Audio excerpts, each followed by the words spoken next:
Welcome to season 2 of Where Passion Meets Purpose. I'm your host, Jen Mentesana. Each week, I sit down with entrepreneurs, thought leaders, and trailblazers who share their raw, real stories of perseverance, resilience, and building a life and business with impact. We talk about everything from entrepreneurship and family to purpose and living fully.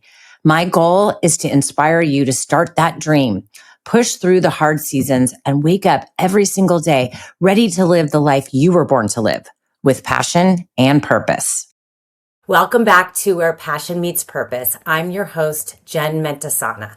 Today on the show, we have Marin Moore Cane. She is a best-selling author, a keynote speaker, leadership advisor, and host of the podcast Root, Realign, and Rise. She has built and advised businesses across multiple industries and consults entrepreneurs and executive teams on leadership, brand strategy, and operations.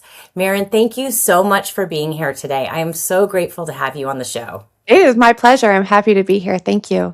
Yes, you have just been inspiring me ever since I met you. It's been at least a year or so, I think, since we met in Dallas and through Amberly Lago's Unstoppable Life Mastermind. And you were coming in as I was going out, so we didn't really get to spend a lot of time one-on-one together. But just watching you and your presence, first of all, when it comes to being in a room full of women and just kind of holding space, you're a natural leader without even having to say anything. And I admire you so much. I admire what you've been able to accomplish. You ran a business with your husband for 26 years in the home services industry across multiple states. You've launched multiple businesses. You've advised businesses. And now you're speaking all over the country. You've written a book.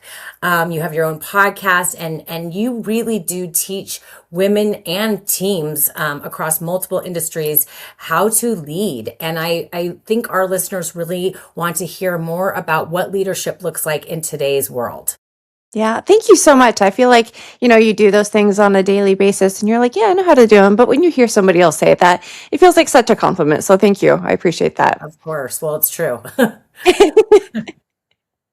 So to start, yes, I think 26 years ago, I started at a little 2-bedroom apartment and we had this dream, this passion that we wanted to help people. And, we were in an industry who, you always want to do it a little bit different, the way somebody else maybe doesn't do it. You want to do it better. And that's really what we started with. We just knew we wanted to help people who knew what customer service was. And we also knew that there was a gap between a place where people actually could call home and actually really feel like, in a way, and I don't mean like in a fake way family, we wanted an actual family because you spend 70% of your life at your work.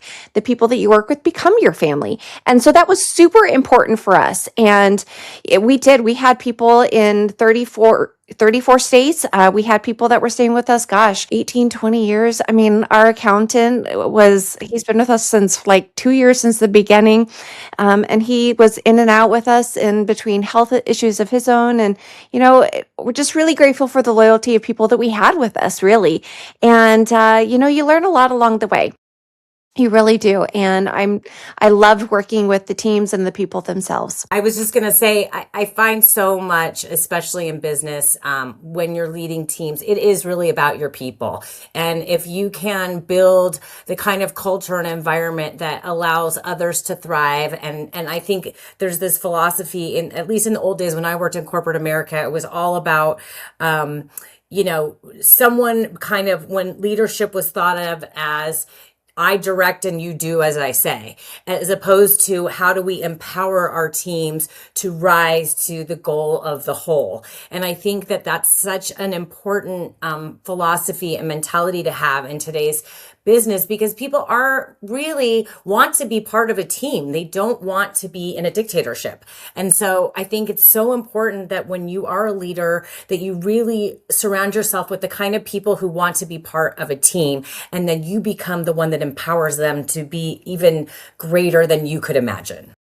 I think no matter what the title or the position that you hold, they say that you are who you hang out with, really. And, that really holds so much power in in that saying, because really, as much as I was the leader, I felt like in ways my team taught me all the time how to be a better leader, because I was always reaching them of, what do you need? Let me hear your side too, because it isn't just one way. It isn't, leadership isn't just one way in, I lead, you follow, because really there's, what is it they say? There's no I in team. You're doing it together. And I could not have done it without my team in a certain way. And, to be a leader, you're constantly having to evolve. You're constantly having to, have your pulse on the way, everything's transitioning in your business, and nothing stays the same. It's always transitioning. And so to stay as a leader, we all had things as a team that they could give and guide. And, I really say you don't have to behold a lead. It's actually become one of my taglines, because there were things as leaders of their own selves and their own stories and their own leadership of the positions that they were doing and who they were, that really I felt as if they gave me so much, and they had their own leadership that they provided in ways back.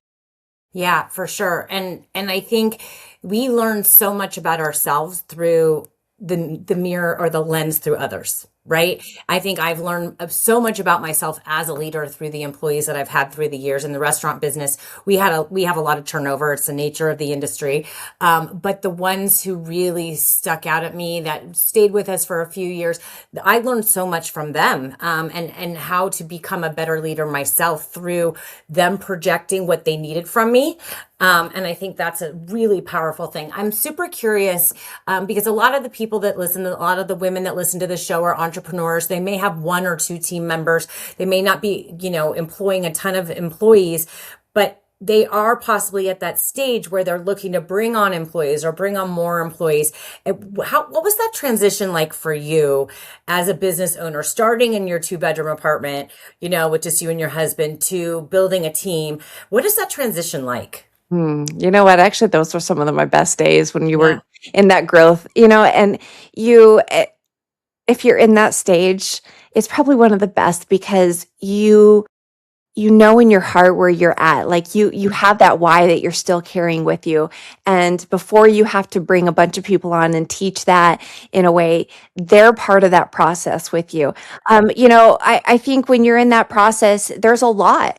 And you're still learning yourself, maybe your brand, where you want to go, what you want it to look like, and what you want the best of your business to be. And I don't think, when you hit a certain portion in your business or a certain level, that you're like, oh, we made it, we're here. Right. Because really, in reality, the bigger a business is, the bigger the problems actually are. I will say that there are different problems at that stage, but if you're in that stage, keep going, because it really is some of the best parts of it. And it's really one of the most fun stages where the creative side gets to come out. It's also one of the hardest. And so pat yourself on the back right there, because, I think when you're in those stages, if you can make it through that, it's not getting to the top of saying, we made it. It's in the rough of it, when you're doing it, that you'll look back on later, and you'll almost probably wish that you were back there in a certain sense. But, I don't think that I have a secret for it, other than just keep being consistent. Really, if you don't have a lot of people, don't burn yourself out, though, either. That's a whole other conversation that we can have, because I think that when we're in those stages, it's really easy to lose yourself in a business. It's real easy to lose your life in business. And the one thing I think, looking back, I went through 26 years, and then I hit a brick wall with my own health, and because I did that as a high functioning performer. And that's the one thing that I would reflect back on, that maybe, do I think that I could have made it to the same level? Yes. But maybe not burning myself out in the way that I had. So take care of yourself along the way. So good. And yeah, we definitely want to dive into that. But before we do, I'd love to point out something that you just said. I'd love to understand what you meant by, okay, so I was a high performer and I got to that burnout stage, but there was probably another way I could have gotten there without burning myself out. Do you know what that is? Yeah, so many things. I could talk for hours, but I did it, when you're in that early entrepreneur stage, we laugh about it now because we would come home late at night from, being gone on it to one of our offices, and here we'd be seeding our grass in the middle of the night. I'm sure neighbors thought we were crack addicts in the beginning because that was our free time, was when we finally made that time. And I didn't give myself enough of that time. And I thought, because I was younger, I had the energy then, and maybe I had one kid maybe versus the three and four that I had.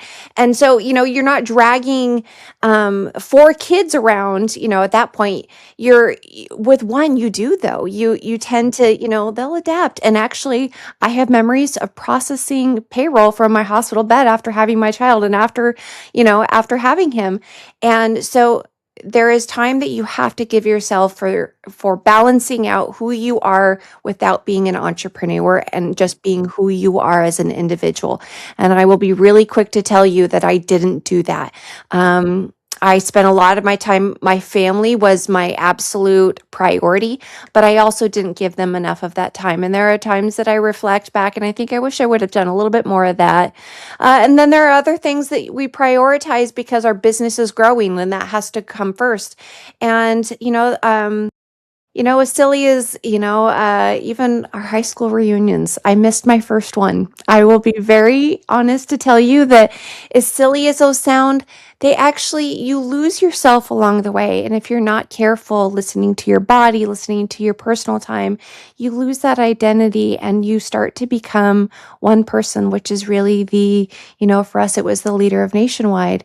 And I took a lot of those emotions with me and they became the identity to who I was. And so when you hit those rough times, you forget what you need and the resilience of.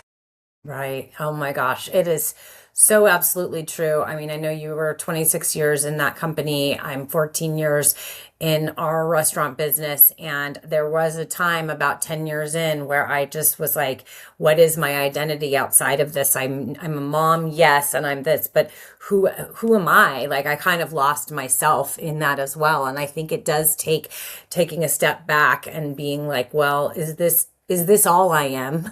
Or how much more do I have to give in other areas of my life that I'm not allowing myself to be seen in? And so that is so true for so many entrepreneurs. I think that we talk about this on this show a lot, and a lot of shows where there's female entrepreneurs who are also moms. How do we create that balance? I have said over and over again, I believe balance is bullshit. I think that you strive for balance and that there are times where it feels like it's in the flow and there are times where it's completely out of whack because it's just you're in one season or another. And so it's challenging to be a mom and have a demanding career, much less business, and be an entrepreneur and be able to do it all. And I would love to dive in a little bit into your journey with your health scare and what you went through, because I think a lot of women, we tend to take it all on in such a way that we don't get it out and then we bury it and then it comes out in chronic illness or it comes out and manifests itself in other ways. So I'd love to hear a little bit more about that journey for you. As an early entrepreneur, I was 20 years old. I'm 47 now. And so when we started, I had all of the energy. I thought I was invincible then. And I kept having some gut issues. You eat the wrong thing, you got to find a bathroom, you're not feeling well, and maybe you're a little nauseated, but you're dehydrated, whatever. But you keep going, and they're all isolated until they're not. And for me, in fact, it was interesting because I was always on the road in our offices. And I kept seeing them as isolated until I finally went to the doctor. And the doctor even tried saying I was depressed at one point. He put me on an antidepressant and later to take me off. And he said, I think you're allergic to it. And I said, no, I actually don't think I need it in the first place. And I finally had to have a real conversation with my doctor and advocating for myself, which is absolutely important to do. I will say that in everything, advocating for yourself.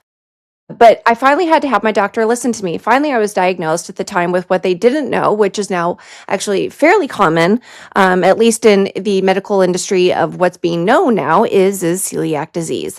Everyone's gluten-free now. For me, it wasn't just an allergy though. It was a autoimmune that would literally shut everything down. In fact, it was probably the life-saving thing for my son to find out that he also is celiac. As a side note, his were very different, but for me, they were gut.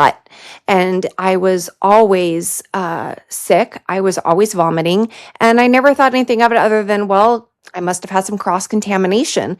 And, I stopped kind of eating out and I would adjust around it. But I also didn't realize until later how much trauma I was giving myself. And I would, adjust my life around it. And I wasn't actually looking and listening to my body.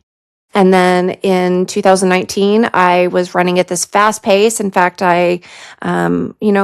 business has a way of stressing you out. We had gone through partner issues, lawsuits that come with business, when you're in that kind of level. I won a multi-million-dollar lawsuit for women because we had who we were selling our funding through, say they only wanted my husband because he was a male in a male-driven industry. And so as a woman, I said, no, I think you need to hear me now. And so it took myself and my attorneys, and we settled, and I got quite the apology and a begging to come back. But that's a whole other story. But that is the ultimate of really what kind of stress I was going through is I was constantly having to fight for myself and advocate. And, business in itself is not an easy thing. It's very stressful. And so in 2019, I was in a women's competition amongst, I think it was 300,000, and I hit fourth place in the final round. And I was platformed for it. And I was relieved to have only hit fourth because I knew that there was more, and I knew that my body wasn't ready. My body was telling me that it was absolutely needing to slow down. And I was at this retreat in Nashville, and I hit their F3 tornado. I was literally blocks away, and came back to quarantine in COVID. And so my body went from this we're crazy, everything's, gonna go wacko in life, to stop. We're not going to do anything. And my body finally said, okay, so now that you're stopping, are you going to listen to me? And all of a sudden, even before I even got COVID, I started throwing up all day, every day. And it took about a year and a half of fighting, going through even COVID itself. I had COVID for 5 months. I had fevers of 104 in that time for the entire time. It was a pretty scary time. And finally, the doctor said, there's something massively wrong and we need to finally pay attention. And so I had a group of specialists, and I finally was diagnosed with gastroparesis, which is actually a nervous system dysfunctional issue, and amongst other comorbidities, which ironically enough are all nervous system. Basically, my nervous system was shutting down. Couldn't do it anymore. My heart rate was constantly tachycardia, and then I would drop to bradycardia. My blood pressure, even with medicine, was uncontrollable of 200 over 160, and at risk of heart attack or stroke at any time. I went from running 9 miles a day to literally being 90 pounds and at risk of feeding tubes and even dialysis at one point. I went out of country looking for treatments. I had stem cell treatments in Mexico, just looking for anything that would give me an answer to my health, because the doctors kept saying, this is it. There is no cure. We're sorry. We'll help you along the way. And I said, no, there has to be more, has to be. And, I've kind of advocated for myself and been grateful to be able to recoup enough to listen to my body and be where I'm at, but still deal with it every day and have to show up as a leader in very different scenarios now, for my body, for my business, and in lots of life. So it's still here, but, my body had to say, we're done doing it the way that you wanted as a high functioning performer. You cannot go at the rate you were, and you have to start taking care of me, because this is what happens when you don't. Yeah, absolutely. It's incredible what you've been through and the fact that you've been able to, well, especially that you advocated for yourself and looked at those doctors and said, no, I'm not going to accept that. And I'm going to find a way through this. And you have, which is incredible. And the more I talk to women who are high performers, they all have some level of this type of story. Some of it is mental, some of it is physical, some of it is neurological, but there are so many ways that the body is telling you that you need to slow down. And we don't always listen, No. especially if we're high achievers, high performers, wanting to get all the things done, be all the things for everybody. And it sometimes takes, first it's the tap on the shoulder and then it's the, knock on the chin. And then it's literally knocking you over because you're not listening. And that sounds like exactly what happened to you. And it's just incredible that you've been able to now get to this place where you're navigating being a high performer, but also managing this illness, but in a way that keeps it at bay. And so I'm super curious to kind of dive back into that question that I asked you earlier about how do you recommend high performing women and high achievers maintain their level of success while still maintaining health in their body and mindset and everything else. Well, I think everyone is going to be different. For me, I will tell you that I really have to slow down. Before, I thought that I could control everything, and I did. I was always a control freak, like thinking that I was going to make everything happen in the way that I needed it to. And instead of stacking my calendar, thinking that I could go from 7 a.m. to 11 p.m. 7 days a week, and then maybe take a couple days off. Sometimes our body doesn't work that way. For me now, I have to block certain time for, if I have a big event speaking, I actually have to take time before and after, which I never did before. But I think it's different. It's really all about, and self-care is so overrated in what they say it is, but really, in essence, what it is listening to your body, giving yourself the grace to say no when instead you're maybe saying yes.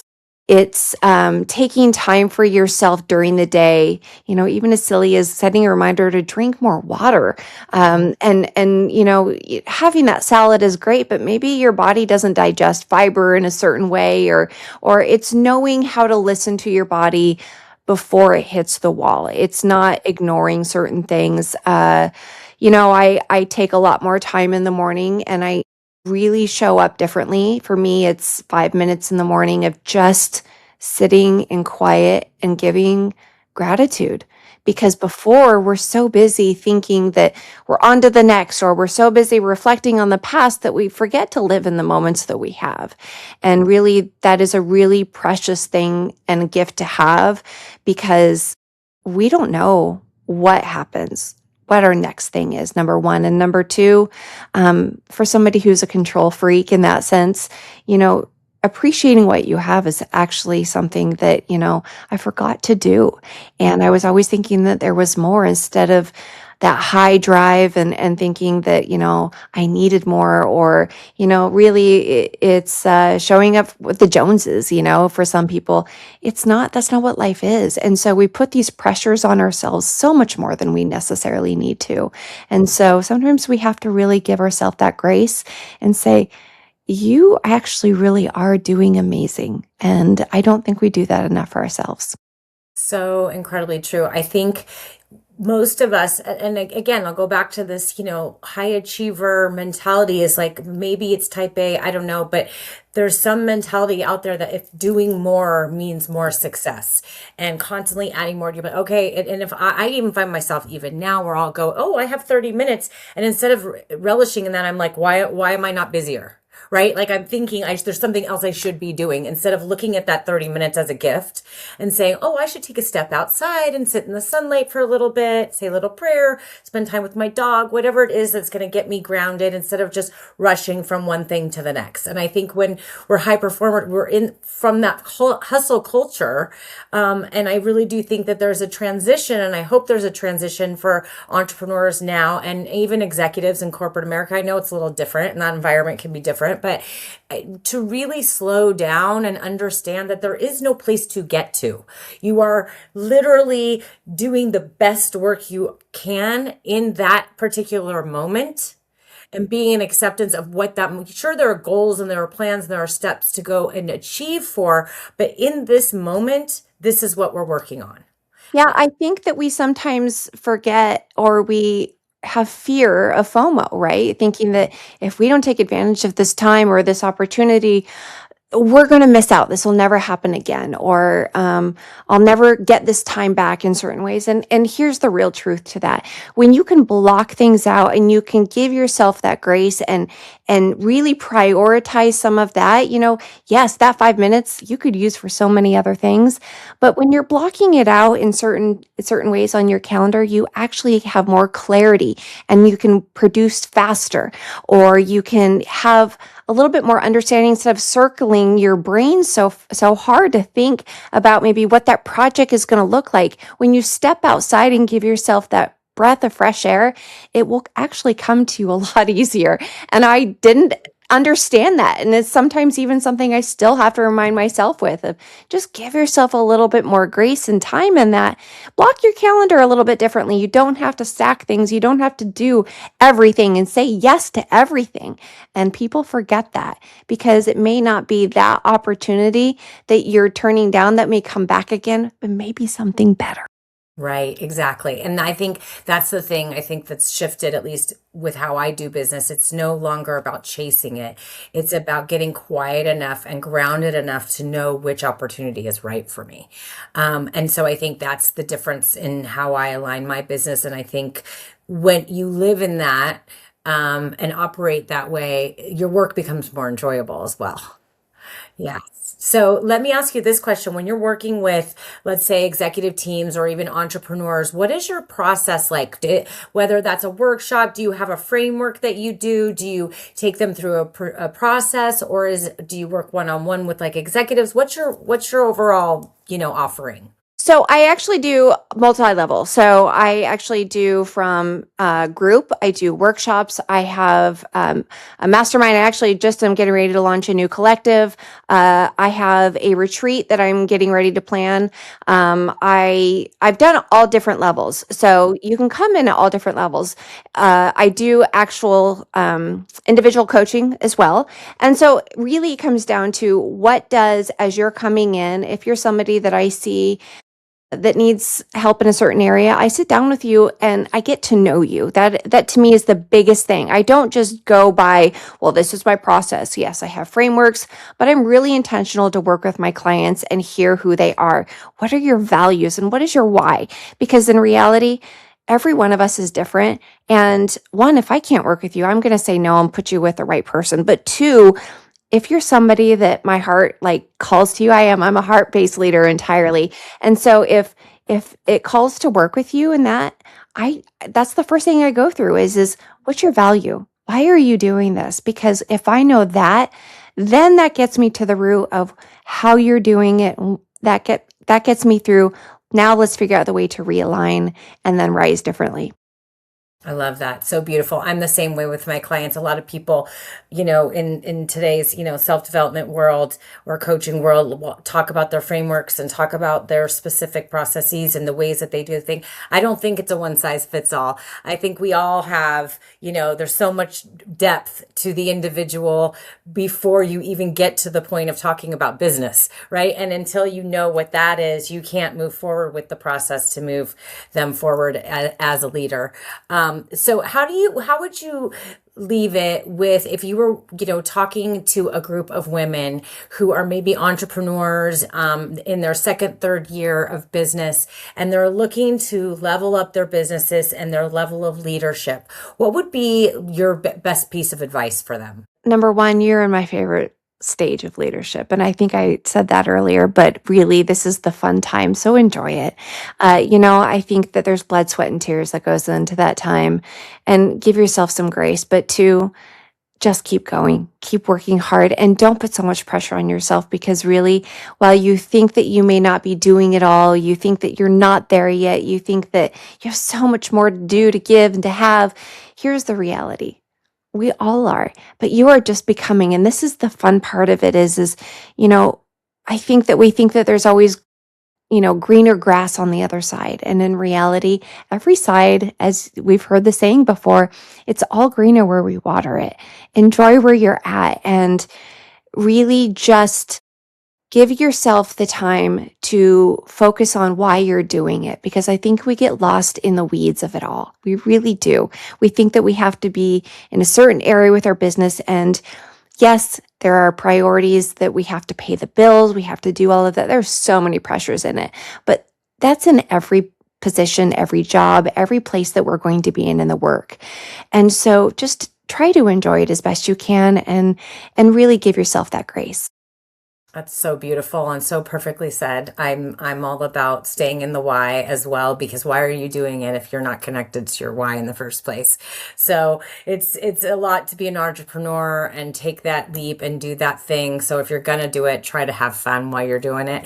Well, Marin, this has been amazing. You are amazing. How can people find you? I'm on all the socials at Marin Moore Cane, or you can find me at marinmorecane.com, and would love to reach out and talk to you. Fantastic. Well, you guys, please reach out to Marin. She's incredible. You will be so inspired reading more about her story, following her, getting her book. It's called Root Realign. Oh, wait. Rooted, Not Rushed. Sorry, I almost said your podcast. Rooted, Not Rushed is her book. There too. Yeah, and you can find her on her podcast at Root, Realign, and Rise. All right, thank you so much for being here, Marin, and thank you all for listening and being here, and we can't wait to see you next week. Thank you so much for listening. I hope you found this episode beneficial, and if you feel compelled to do so, share it with a friend who might benefit too. And don't forget to hit subscribe so you don't miss an episode. Reach out to me anytime on my website at jenmentesana.com.